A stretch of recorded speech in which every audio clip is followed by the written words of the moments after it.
Welcome, children of the night, to another episode of the Infernal Archive. On this episode, we'll be reviewing The Shrine from 2010, a Canadian film starring not Shawn Ashmore, a guy who looks identical to Shawn Ashmore, because I think they're identical twins. I'm sorry to interrupt. Twins, Basil. Twins. Austin. If not, they're just They're brothers, yeah. very similar looking brothers anyways. But it's not Iceman from X-Men 3, it's Iceman from X-Men 3's brother. With that, Andrew, could you read to us from the Wikipedia Scroll of Doom, please? Yes, The Shrine is a 2010... Jeez, right in front of me, can't read. The Shrine is a 2010 Canadian supernatural horror film directed by John Knotts and produced by Brook Street Pictures. Two female journalists and a photographer travel to Europe to investigate a series of mysterious disappearances, only to find themselves embroiled in a struggle against a kind of evil they never expected. Now, I think this film comfortably slots into that fear of Europe category from what I read about it. Always interested to see a Canadian film. Very glad that there's independent Canadian horror movies we can watch on the show, so that's exciting. We will give you our thoughts on The Shrine from 2010 when we're back. You never paid any attention to what you did to him. Look what you did to him. Welcome back, children of the night. We just finished watching The Shrine from 2010, and what a poor representation of Canadian filmmaking. A pretty disappointing experience. Andrew, what did you think? Yeah, piss poor, I would say. Yeah, fuck this movie. Yeah. We were kind of talking about it, discussing where we were going to put it on our ranking. Andrew fell asleep. I think I counted 5 separate times. One time, most of the micro naps. I fully nodded off once. Yeah. Every other time it was like and like kind of back awake. The biggest sin this film has, we can attribute to it, or at least I can, is it was boring as fuck. It is extremely boring. I mean, it feels like with these types of movies, you can kind of see the writing on the wall right at the beginning. It's just like they present you with, like, the first scene. So they introduce the movie kind of like if you've seen any of the recent Evil Dead movies, where it's like there's like a horrific thing happens, and then you're like, oh, that's like maybe a little intriguing, and then they cut to your main characters. But in this film, whereas most movies that are good will have characters that are interesting to watch and you feel for them and that kind of a thing. This movie presents you with a couple that breaks up because the woman works too much, but he also works a bunch, and it's like, okay. It's very weird. Like they're having a casual conversation, and then out of nowhere, he's like, "Well, how come you don't eat? How come you're always on your fucking phone and not paying attention, breaking our plans all the time?" Yeah, and even she's like, "Whoa, where did that come from?" Jesus. Like, yeah, the conversation goes from 0 to 1,000. Like, she's in trouble because she did some controversial story or something. And then he's like, oh man, you really, like, we all kind of saw the writing on the wall. Like, everybody told you that you should have stayed away from that. Like, everybody said it was going to be bad for your career. And then she's like, oh, fuck. Like, she's like, nah. And then he's like, well, you're always on your fucking phone all the fucking time. It's like, You probably should have left it alone. You knew it was going to get you in trouble. Can we just stop talking about this, please? Okay. Well, what do you want to talk about? Maybe the fact that you spend half your time with me typing on the phone. Or the fact that you keep breaking our plans after we make them, because I'm good with either. Where's this coming from? okay. So he has a little hissy fit. They kind of break up.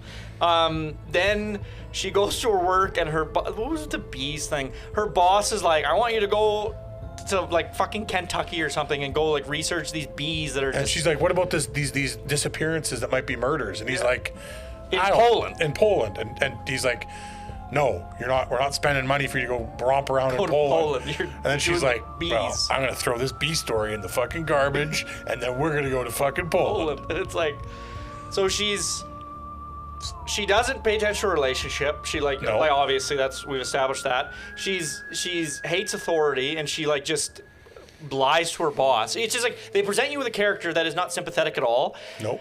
And then just it's so weird because it's just on the face of it. Like, think about what you're doing. You've presented me with a character that is unlikable so far in like every way. I guess they're trying to like be like, yeah, but she's a talented writer. But we don't even know if she's a talented writer. Like, do we? No. Do they ever say she's like an award-winning anything? I don't know. Maybe they mentioned it. But anyway, so like borderline disgraced journalist is what we know about her. Yeah, that's the thing. And so it's like, why do I want to watch this person? I don't. She has her friend is the chick who plays the head cheerleader in Blue Mountain State. Yes, so. you said that. So that's what, like, that's the hook that kept us in at the beginning. Was like, that's Aaron Ashmore, the brother of Iceman from the X-Men movies, and the chick cheerleader from Blue Mountain State, and then this chick that we don't like at all.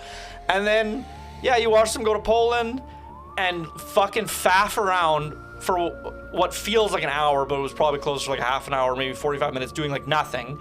And then you watch them run from European villagers in the most non-threatening ways ever, like just these really extended... No stakes, no danger, really. Chase sequences, you don't really know why or care why. Once again, you don't care about these people, so you're like, they could be dead and I wouldn't give a fuck. I'm not even supposed to be here today. And then they do get caught, and then you learn that people get possessed. I'm just gonna spoil the movie because it's not good. Don't watch it. No one should watch this. You shouldn't no watch one it. should watch this. So the core conceit in the film is, so they go to this village in Poland where American tourists have been disappearing, or at least that's what the journalist thinks, is like they've all been disappearing from this village. So she gets there, they find a shack. In the shack are all these coffins. All the fucking, I'm assuming all the tourists are in this fucking shack. Very poorly hidden.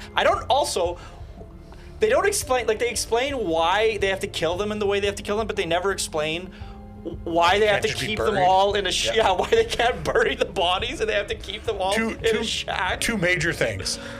Why didn't you just put a fucking fence around the area that people can't go? Yes. And why can't you just bury the bodies like underneath a building with concrete on top of it or something? Yeah, it's like so I was about to get to the core, like the concept of the film. So they get to this Polish village. The Europeans don't want them to, they're kind of fine with them walking around the village, but then there's this one part of the village which is next to the forest. They're like, no, don't fucking get out of here. We don't want you. And they get mad. So then the journalist is obviously like, well, if they don't want me over there, I better frickin' go see what's going on over there. There's probably some crazy stuff going on over there. So anyway, so she goes over to the fucking... into the fog. Yeah, into the section of the village where... fog. Yeah, there's this big plume of fog, like in the movie The Mist. It's just like it hovers there. Like supernaturally. You take 2 steps into it and you're like in an expanse. You don't know where you are. Yeah. And then, so her and her friend, because there's 3 of them, they walk over, they find this statue in the middle of this big clump of fog.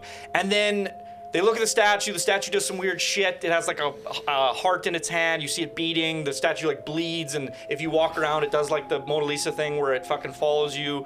It's kind of like I brought this up before, but like the Weeping Angels in Doctor Who, like a little bit kind of that vibe. Except way less compelling. Way less frightening, and frightening and yeah. They get out of the fog. They're caught by the Europeans in these terrible extended chase sequences. You watch the friend, who's like not really the Blue Mountain State cheerleader chick. They have these creepy the only good scene in the movie, the one scene I was like, this was kind of chilling. They take this friend, they put her on this big fucking stone slab that looks like a cross, and then they have these masks that have these like 9-inch nails. They're metal masks with 9-inch nails like on where the eyes are. They put it over the girl's face and then they hammer it right into her fucking face. And then you watch her like twitch and struggle, and she makes like gross sounds. Yeah. And that one scene, I'm like, ooh, that was kind of chilling. And then they throw her in a coffin and put her in a shack. Put her in the shack with all the other bodies for no reason. Box. Yeah. So you're like, okay, don't know why these Europeans are doing this. This is pretty fucked up. That one scene, like I said, up until this point, movie's boring as fuck. That one thing happens, I'm like, oh, that was a kind of interesting, kind of chilling. Maybe this is where the movie is going to be interesting. Doesn't get interesting. It turns into like a budget exorcist film where you find out that if you look at that statue in the fog, you become possessed, and then the villagers, I guess the only way for them to kill the demon, the possessed people, is using these 9-inch nail masks. So that's why they are doing this to all these tourists, because obviously they saw the statue and whatever.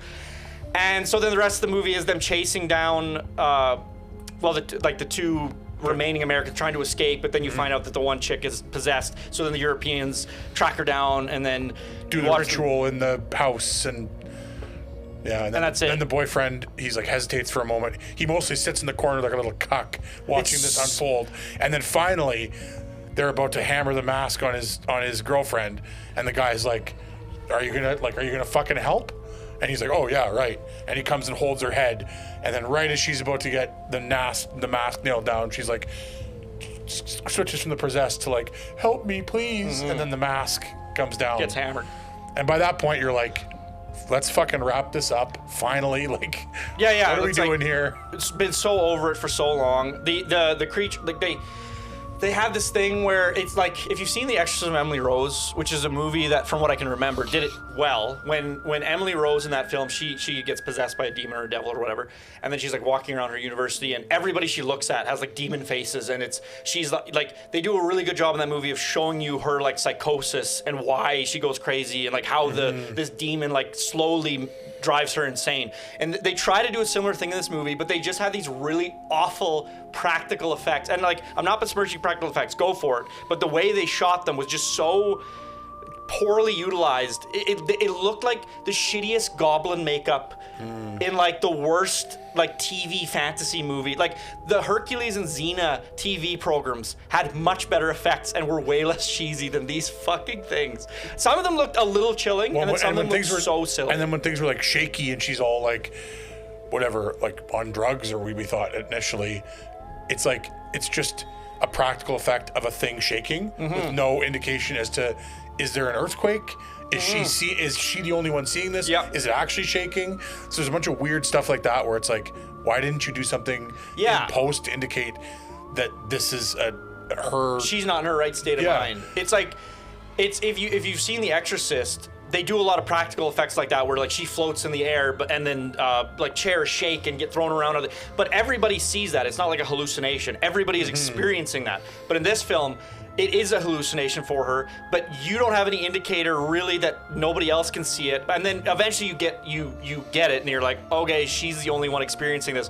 But they shot it not that way, like you said. So it's like straight. it should have been some blur, something to just indicate that this is just happening in her mind, just something, just a hint. And it just so it ended up not working for like. And did we mention it was fucking boring as fuck? It was super boring. The protagonists struggle. None of this, like this description is way more compelling. I'm gonna, because I was able to do it in. We were able to do it in what we've been couple minutes, 10 minutes or less than 10 minutes. Yeah. So we were able to like pick up the pace. This fucking movie drug and just I think one thing we said was like, it's like whoever came up with this idea had the core idea of like the mask and the 9 Inch Nails and hammering into somebody's face, and it was like, that's a really spooky image. It's like, what if we get a guy speaking in language no one understands? Yeah.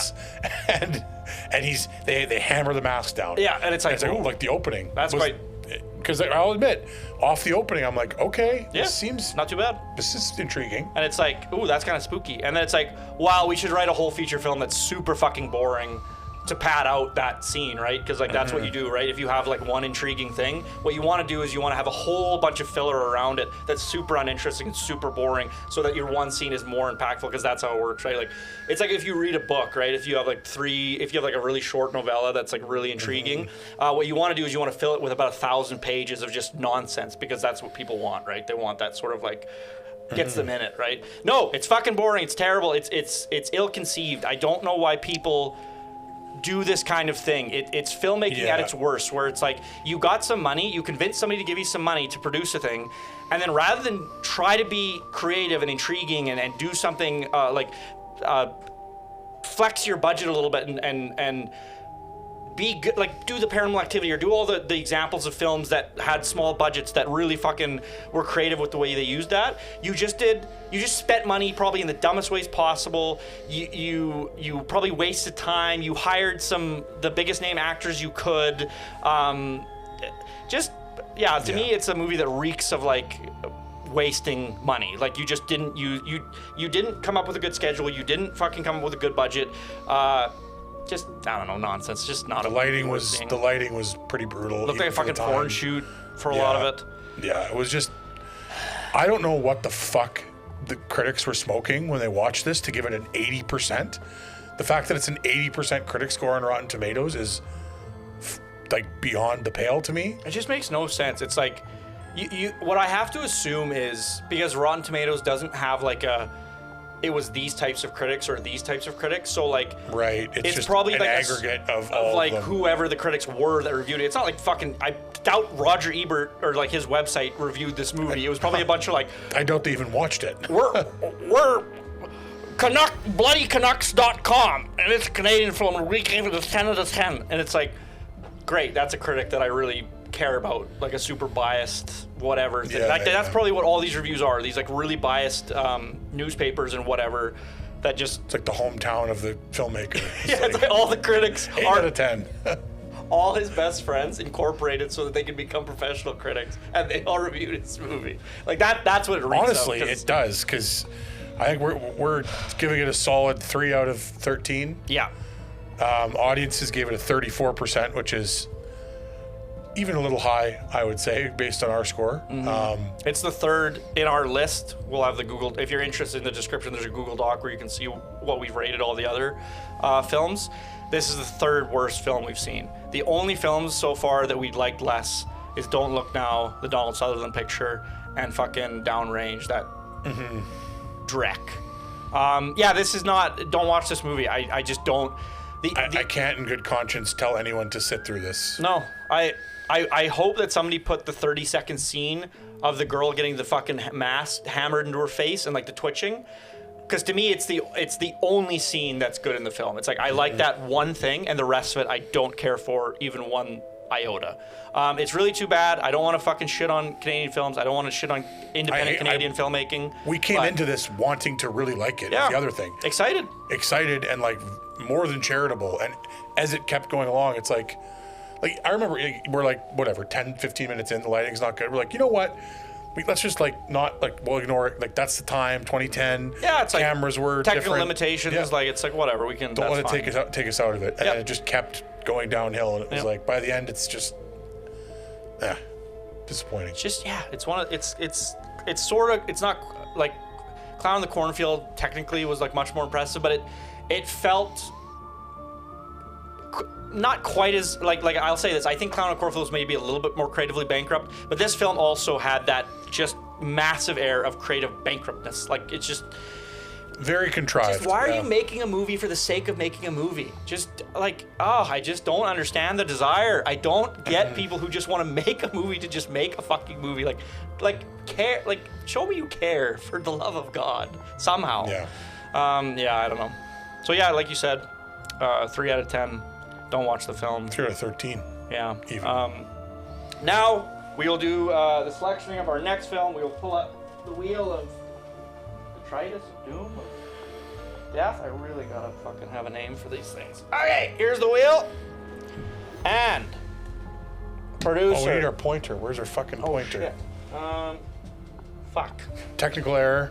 Technical error. Okay, I'm gonna put my cup here, and that'll be the temporary. Here. Mine's empty. You got it? Put that there for. Yeah, there you go. That's fucking thinking with portals right there. Okay, so we're gonna put that there, and then producer, let us know where she stops.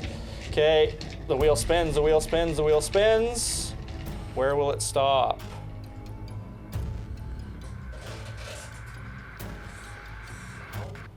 Saloon. Saloon from I want to say 2021 or 2020. I'm pretty excited for this one. This is an African film. Yes, this one looks crazy. Like Interesting. This is the one from the Congolese director, I believe. Saloon from 2021. Sorry. Yes, I think something like that. The writer / director is from the Congo, I believe. So I'm excited to watch that. African films don't come up very often. No. So yes, thank you so much for joining us in this episode. Don't watch The Shrine, and we'll catch you next time.